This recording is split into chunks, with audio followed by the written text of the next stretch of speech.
Hello বন্ধুরা, market bulletin with সৌমেনে আপনাদের সকলকে স্বাগত জানাচ্ছি। ব্যাঙ্ক নিফটি নিয়ে কালকের জন্য আমরা আবার ডিসকাশন শুরু করছি। আজকে সকালে নিউজের কারণে বড় গ্যাপ আপ খুলেছে নিফটি। তো গ্যাপ আপ খুলেছে, নিউজটা আপনারা সকলেই জানেন যে ইসরায়েল ইরানের যুদ্ধবিরতি ঘোষণা হয়েছে, আর ট্রাম্প তার সবার আগে এসছে সেটা বলার জন্য। ও তো ক্রেডিট নেওয়ার জন্য বসে আছে। তো বড়সড় গ্যাপ আপ খুলেছে, গ্যাপ আপ খুলে একটা গ্রিন ক্যান্ডেল, দেন একটা রিটেস্টিং 25,140 আশেপাশে রিটেস্টিং হয়েছে। রিটেস্টিং হয়ে আবার ওপরে গেছে। ওপরে গিয়ে যে জোনটা আমাদের রেড করে মার্কিং করা আছে 25,333, গতকাল বলেছিলাম, তো এই জোনটা দেখুন রেজিস্ট্যান্স হিসাবে কাজ করে। এই জোনটার আশেপাশে কাছাকাছি গেছে, 320 অবধি হাইস্ট গেছে। তো সেখান থেকে আবার রিভার্স করে গেছে। রিভার্স করেছে কেন, সেটাও আবার নিউজের কারণে, যে আবার ইরান থেকে আবার একটা মিসাইল অ্যাটাক হয়েছে, সিজফায়ার লঙ্ঘন হয়েছে সামথিং। তো এটার পর একটা নিউজ চলছে মার্কেটে। এই সময় ট্রেড করাটা, বিশেষ করে পজিশনাল ট্রেড করাটা খুব রিস্কি। পজিশনাল কোনো ট্রেড নেবেন না এই সময় মার্কেটে।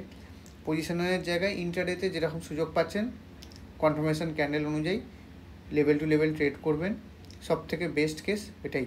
আজকে একটা বাইং অপরচুনিটিও ছিল সকালে মর্নিংয়ে, আবার সেলিং অপরচুনিটিও ছিল। তো যে কামানো সে টুকটাক কামিয়ে বেরিয়ে যাবে এই মার্কেটে।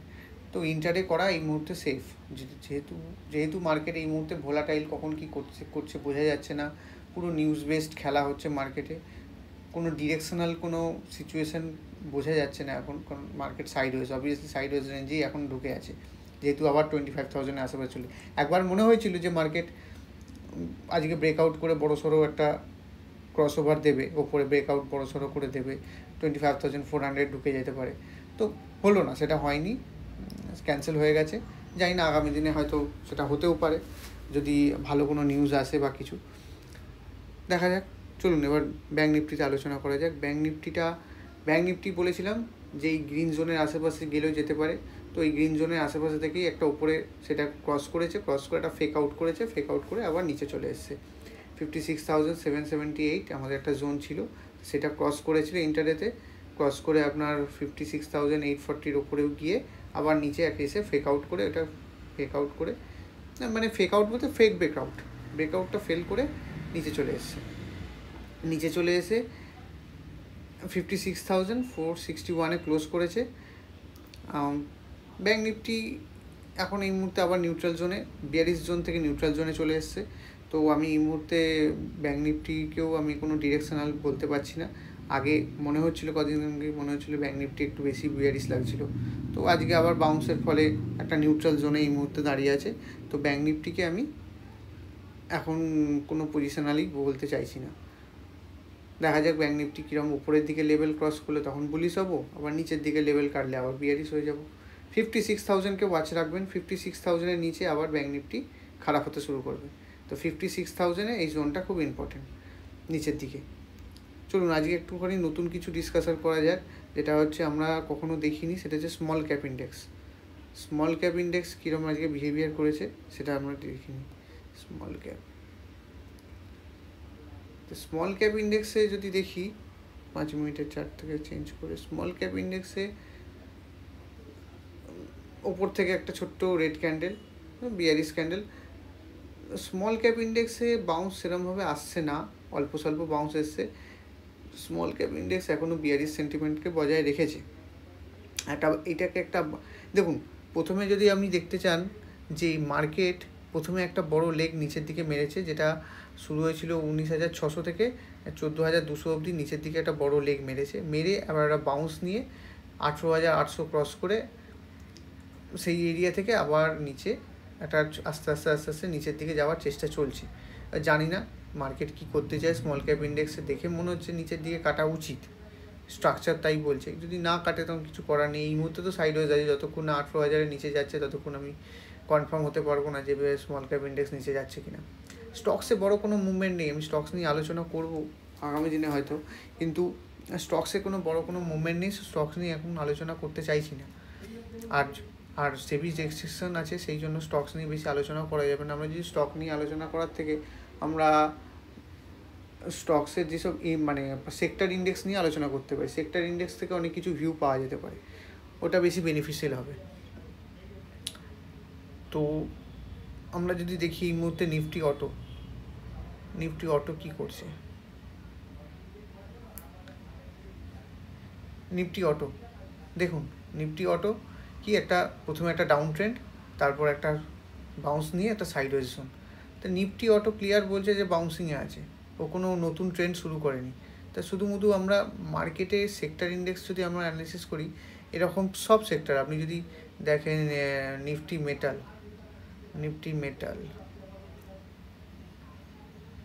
মেটাল সেম, প্রথমে একটা ডাউন ট্রেন্ড, দেন একটা বাউন্স নিয়ে সাইডওয়েজ।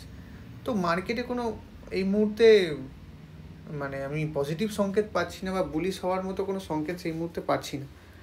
হ্যাঁ, এবার স্টক স্পেসিফিক কিছু স্টক বেশি চলে যেতে পারে, সেই সময় যখন বুল মার্কেট চলে তখন সব স্টক যে চলে 100% স্টক যে সব ওপরেই যায় তা তো নয়, অনেক স্টক সাইডওয়েজ থাকে, অনেক স্টক নিচে যায়। তো সেই অ্যাকচুয়াল এই বেয়ার মার্কেটেও কী হয়েছে, কিছু স্টক যারা অনেক দিন ধরে সাইডওয়েজ ছিল বা সেরকমভাবে পারফরমেন্স দেয়নি, তারা কিছু সিলেক্টিভ স্টক তারা ওপরে যাওয়া শুরু করেছে।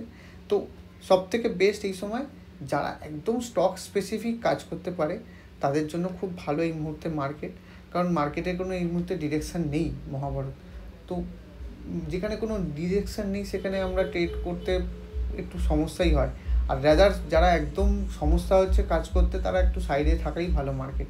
আগামী দিনে যা সিচুয়েশান আগামী দিনে আসতে চলেছে, আমার মনে হয় না খুব একটা ভালো হবে আগামী দিনে।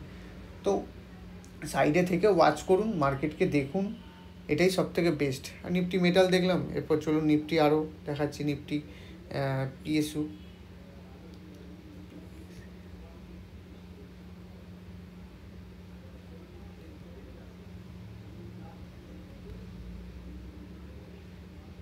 সেম দেখুন নিফটি পিএসসি অবস্থা দেখুন।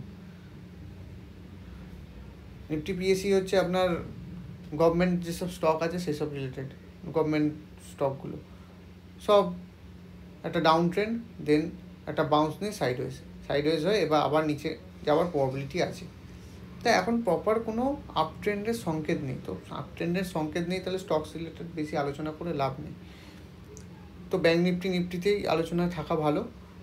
আপনাদের সমস্ত কিছু বুঝিয়ে দিলাম। হ্যাঁ, একটা গোল্ডের নিয়ে অনেকের প্রশ্ন থাকে, গোল্ড কী সিচুয়েশান আছে।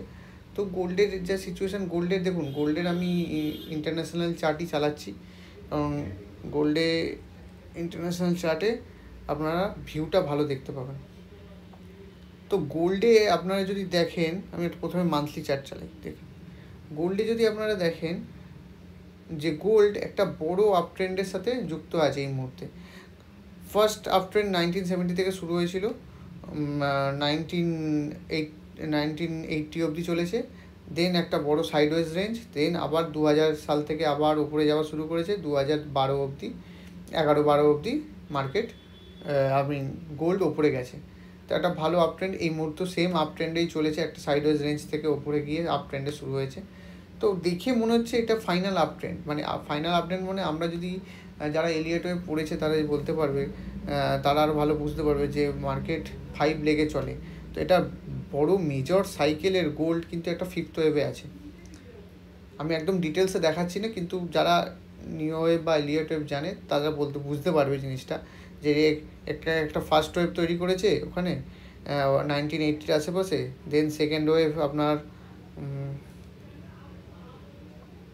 2000 সালে মোটামুটি সেকেন্ড ওয়েভ তৈরি করেছে, দেন থার্ড ওয়েভ 2011-12তে, দেন আবার 2015-16 আশেপাশে ফোর্থ, দেন ফিফথ তৈরি করেছে, এখন ফিফথে চলছে। তো দেখা যাক কী হয়। এবার দেখুন এইখানে যে গোল্ডের সিচুয়েশান হয়ে আছে, 5th ওয়েভে চলছে এবং কারেকশান ডিউ আছে অবভিয়াসলি গোল্ডে। দেখা যাক গোল্ড কী করে আগামী দিনে।